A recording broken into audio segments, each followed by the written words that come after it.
Sis, how many times have you told yourself, I'm just being understanding? You bend, adjust, overlook, and explain away behaviors you know aren't fully honoring yourself. You call it patience, flexibility, or even love, but deep down, you feel a little bit smaller. The truth is, many of us settle in disguise. We call it self sacrifice. We call self sacrifice understanding because we don't want to seem difficult, demanding, or unloving. But every time we dim our lights for someone else, we chip away at the very love, respect, and joy that we are seeking. That's why today we're uncovering the ways that strong Black women settle without realizing it, how it shows up in our relationships, and what freedom looks like when you stop excusing your own needs. Welcome back. I'm Marshawn Olanio. I am a shift relationship strategist. I serve for professional Black women who need to relax their boss modes because they also want to show up in their relationships and be softer, nurturing, and more caring for their partners without feeling like they have to relinquish control or their power. Today, we're talking about settling in disguise when understanding becomes self sacrifice.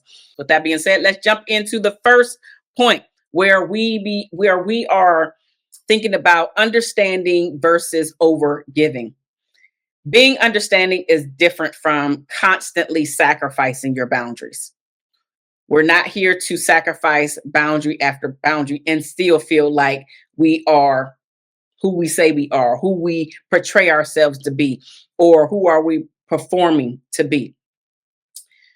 Overgiving often masquerades as love, but is really a mask for fear of conflict. For example, maybe you keep saying, it's fine, when you actually wanted him to change, but you're saying it's fine because you're trying to avoid the argument that could possibly come up based off of past behaviors and stuff that you're used to. So you're like,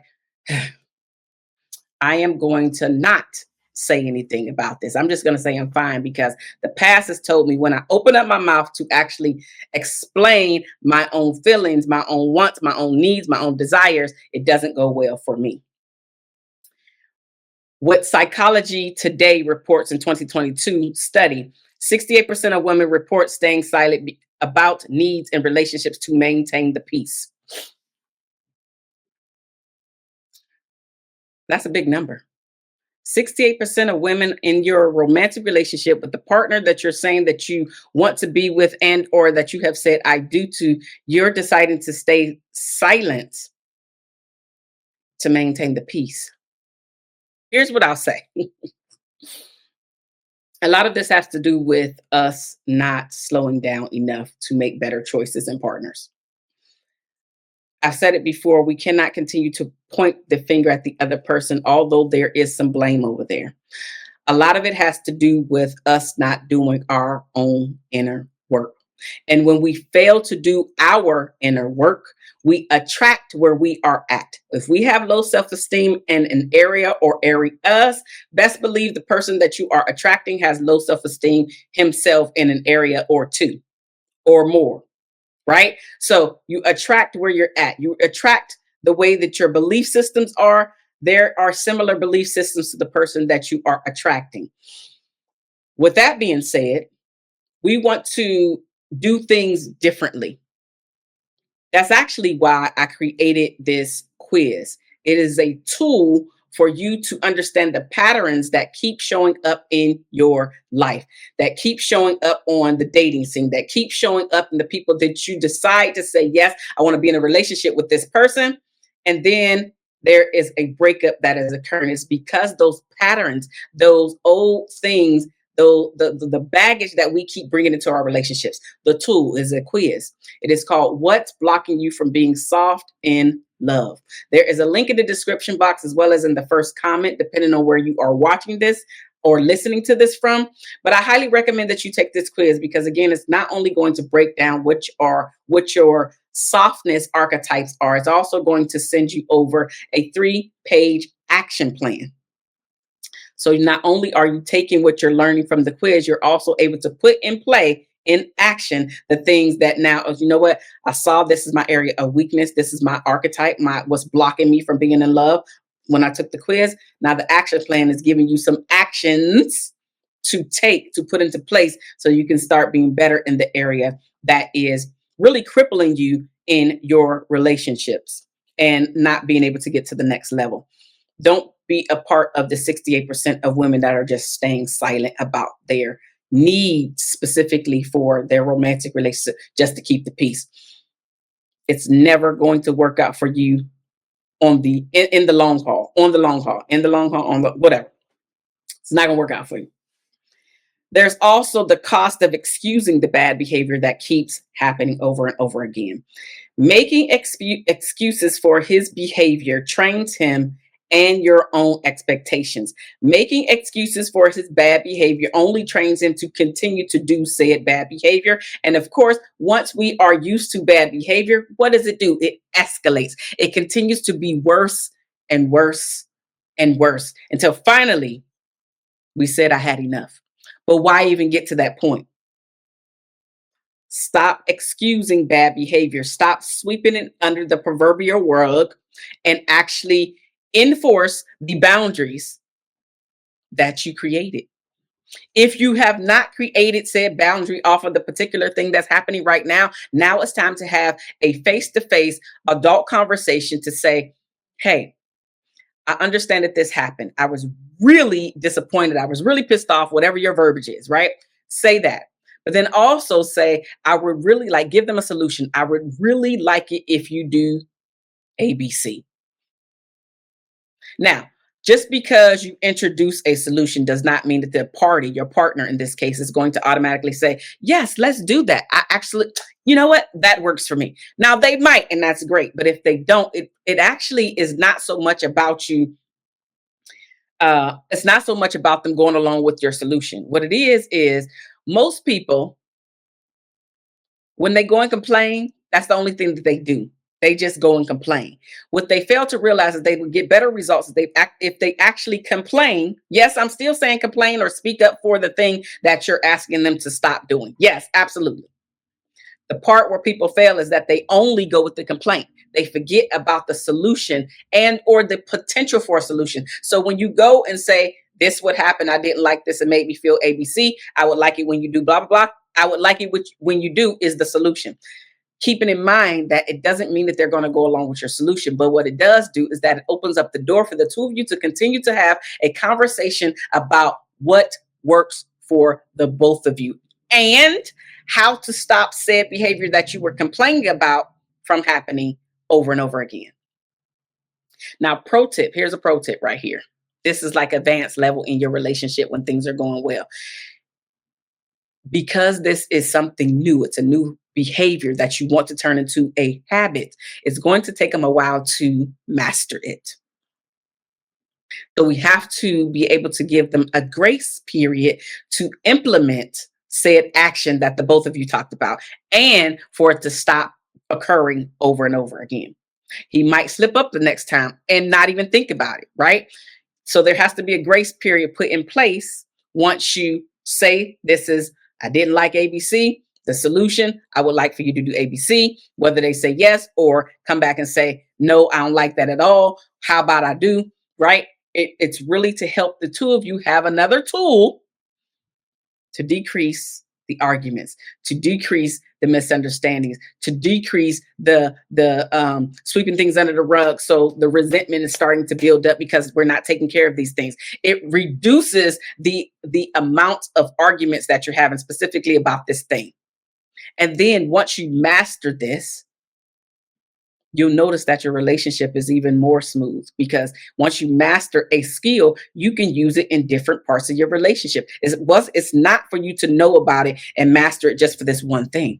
It's to now take it, okay, the next time an expectation is not met, a boundary is crossed, you can take the same thing. Hey, when you did ABC, I didn't like it. How about you do blah, blah, blah, blah, blah. And you can continue to do that thing until the two of you are now getting on one accord and things are starting to sail smoothly in your relationship. This takes practice. This takes the two of you being adults. This takes both of you continuously choosing to be in that relationship and to create a healthy relationship together. You two have to be on one accord. Remember, I said we attract where we're at, and a lot of us are not doing this deeper inner work before we jump into the relationship. So if you're consistently pushing back and not doing your inner work, you will consistently have a tumultuous relationship, and or you will go through where you're consistently bringing in your baggage.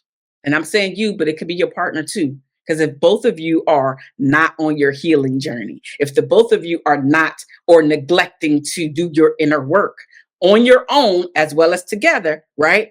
You two will not be together for the long haul. It's just a fact of the matter. And so understanding that um, that you are collecting data, that you are collecting these tools. Now it's time to implement them into your life so you can bring down these statistics that I am bringing up, where you're 68% of women who are being silent about their needs, right? You don't want to do that.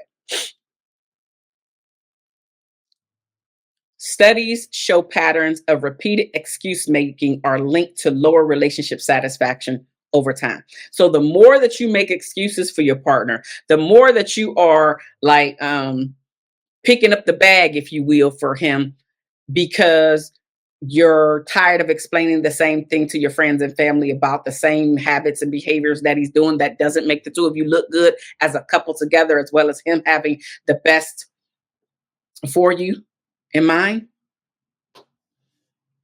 You're going to have lower relationship satisfaction because you're repeatedly making excuses for him and why he continues to treat you this way. And honestly, why you continue to take said treatment. Because after a while, people start to look at you a certain way too, whether they voice it out to you or not. Coach Marshawn, Big Sis, is here to tell you, after a while of your family, your friends, they can continuously see you continue to attract and or go down these roads with the same type of partner over and over again. They start to question you, not just the person. And after a while, they're like, why do we keep even listening to you complain about said habit or said behavior, said thing that's happening to you when you are not doing anything about it? It's one thing to listen, to vent, to be the listening ear. It's another thing to take on all of your emotional baggage when you have yet to decide, I, me, you in said situation is going to do something about it. If you're not willing to do anything about it, at some point you have to stop complaining about it, because it only makes you look bad, but it also makes the partner look bad and your relationship as a whole. Your people, whether they voice it out or not, they're secretly believing, I can't wait till this relationship is over. That's why it's so important for us to slow down, for us to do this inner work. The best time to do your inner work is when you're a child and you're learning these skills. But most of us didn't learn these skills as a child. So now your second best time is when you're listening to this. So begin today. Start thinking about all of the areas that you have heard people complain to you about, or thinking about, like, keep attracting men that treat me like shit. Why? And then go through, write down everything that you can think of answering that question. Don't worry about if it makes sense right now, but write down everything and then get a clear picture of all of the things that you have listed.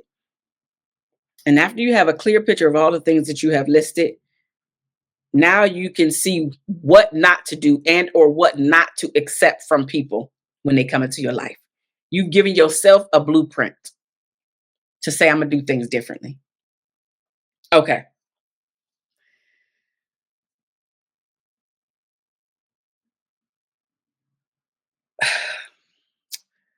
Here's another thing that happens when you're settling in disguise. When your flexibility becomes self erosion. One of the things that came to mind during this is when we are um, adjusting for your partner's convenience, right? That's fine occasionally. but not all the time, not at your own expense, where there's something that you planned that you really wanted to do. And all of a sudden, because he came to you with last minute, whatever the thing is, now you're switching up everything that you wanted to do in order to appease. So you are adjusting to fit your partner. It's fine occasionally. It is not fine every single time or the majority of the time. Because in relationships, we really should stay away from words like always and never. Because if it was always and never, more times than not, you wouldn't be in that relationship. So at some point, the person is able to give the things that you want. But if it's the majority of the time where you're able to sit there and think and say, you know what? It's not every time, but it's enough times for me to be able to remember that this is becoming and or is a problem. They've done it a lot. They've done it a lot. And again, it's okay once you're aware and then be able to make an informed decision. What am I going to do next? What am I going to do next? Because it's really up to you on what you're going to do next.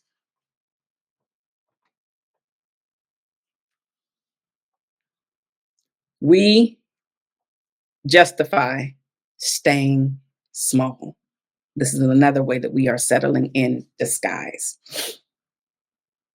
There's social conditioning, which teaches women specifically to prioritize others' comfort over their own growth. Sometimes this is fine. It's okay to compromise or to settle sometimes. But if you feel like you have been conditioned to always, yes, there's that word. If you feel like you have been conditioned to always prioritize somebody else's wants, needs, comfort over your own, there is a problem with that. And seriously, you are settling in disguise. You don't want to sacrifice yourself all the time, or even the majority of the time, for other people's comfort. It does nothing for you. Maybe you find yourself rationalizing sacrifices as love or even as understanding, but ignoring the red flags because he's going through a hard time is something that you're only going to pay for over the long haul. Because again, he's used to you adjusting. He's used to you giving up whatever it is that you wanted to do for his last minute plans. Don't rationalize that like, oh, he just loves me so much, because can I just be honest with you? It doesn't matter how busy a person is, when they really want to be with you and spend time with you, and they're super excited of where the relationship is going, they will make sure that they do just that. I was listening to old football player at this point, Peyton Manning, if I'm not mistaken. I'm pretty sure it was Peyton Manning. And he was talking about like what at the height of his career as a professional football player, how he just wanted to talk to his wife, but cell phones weren't really super accessible and they couldn't have him on the field anyway. And so what he decided to do is whenever he was out on the field for one of his professional games, he said, I don't know what came over me, but they always have a phone on the field. And he was like, I don't know what came over me. I just happened to dial 9 to see if I can get an outside line. He got an outside line and he dialed his home number. His wife answered. They had a conversation, but the very first time she was like, what are you doing? Like, how are you calling me? Aren't you getting ready to play a game? Like, she was really shocked. And he was like, I just wanted to call you and tell you that I'm thinking about you and that I love you. At the height of his career, Peyton Manning still made time for his to excuse me. Peyton Manning still made time for him to make his wife feel special, to make his wife feel seen, to let her know I'm thinking about you. Not only am I thinking about you, I love you. Yes, I'm getting ready to play this game, but I wanted to talk to you. People are only busy when they don't want to be bothered. I'm not saying that people aren't truly busy. We are and do have um, obligations that need to be prioritized. Got that.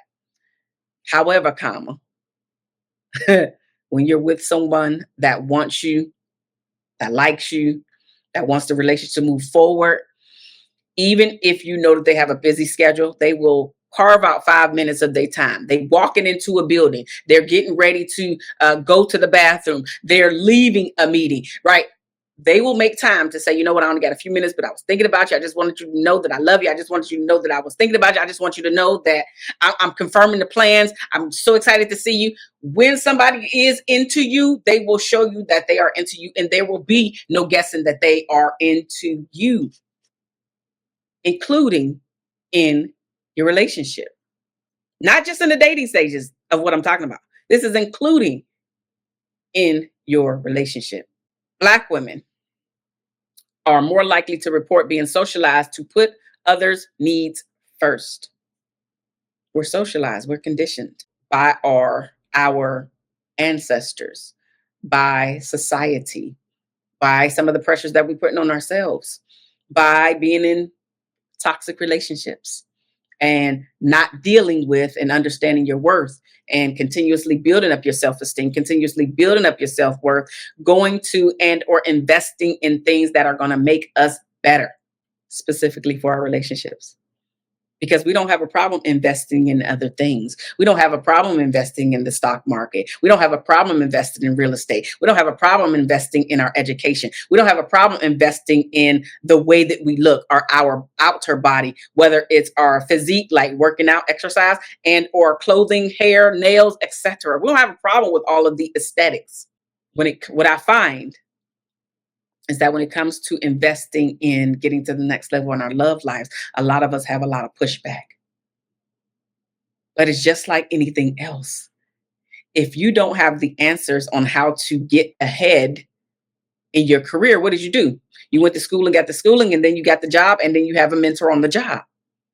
Translate that to your romantic relationship. If you don't know what's going on in a romantic relationship and why these things keep happening and why you keep attracting men that's fine, you don't have a problem attracting them. You have a problem keeping them.